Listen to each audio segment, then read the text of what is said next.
Bangla media mega রিপোর্টারে আপনাদের স্বাগতম। বেওয়াচ ছবিতে অভিনয়ের মধ্য দিয়ে হলিউডে অভিষেক হয় বলিউড অভিনেত্রী প্রিয়াঙ্কা চোপড়ার। তবে তার আগে কোয়ান্টিকো সিরিজের মাধ্যমে হলিউডে একটি পরিচিত পান এই অভিনেত্রী। এদিকে এরই মধ্যে বেওয়াচ ছবিটি ভালো ব্যবসায়িক সফলতাও পেয়েছে। এ ছবিতে ভিক্টোরিয়া লিড শীর্ষক চরিত্রে অভিনয়ের মাধ্যমে প্রশংসিত হয়েছেন প্রিয়াঙ্কা। ব্যাপক খোলামেলা হয়েও এ ছবিতে অভিনয় করেছেন তিনি। বেশ কয়েকটি দৃশ্যে বিকিনি পরে বেশ সাবলীলভাবে ক্যামেরাবন্দী হয়েছেন তিনি।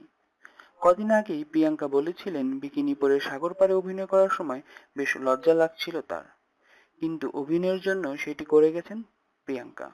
তবে এবার সুর বদলালেন প্রিয়াঙ্কা। অভিনয়ের জন্য নগ্ন হয়ে ক্যামেরাবন্দী হতেও আপত্তি নেই তার। সম্প্রতি হলিউড ভিত্তিক একটি পত্রিকায় দেওয়া সাক্ষাৎকারে প্রিয়াঙ্কা বলেন, অভিনয়ের জন্য সব করতে পারি আমি, কারণ আমার পেশাই এটা।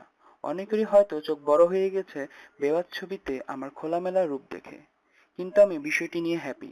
সত্যি বলতে অভিনয়ের জন্য নগ্ন হতে আমার আপত্তি নেই, যদিও অযথাই নগ্ন হওয়াটা আমার পছন্দ নয়, তবে চরিত্রের প্রয়োজনে এটা করাই যায়। এদিকে প্রিয়াঙ্কার এমন বক্তব্য নিয়ে চলছে জোর আলোচনা। বিশেষ করে ভারতীয় গণমাধ্যমগুলো ফলাও করে প্রচার করছে এই সংবাদটি, যার মাধ্যমে নতুন করে আলোচনায় আসলেন প্রিয়াঙ্কা চোপড়া। ধন্যবাদ। আমাদের সাথেই থাকুন নিত্য নতুন আর সংবাদ পেতে, এবং আমাদের চ্যানেলটিকে সাবস্ক্রাইব করুন।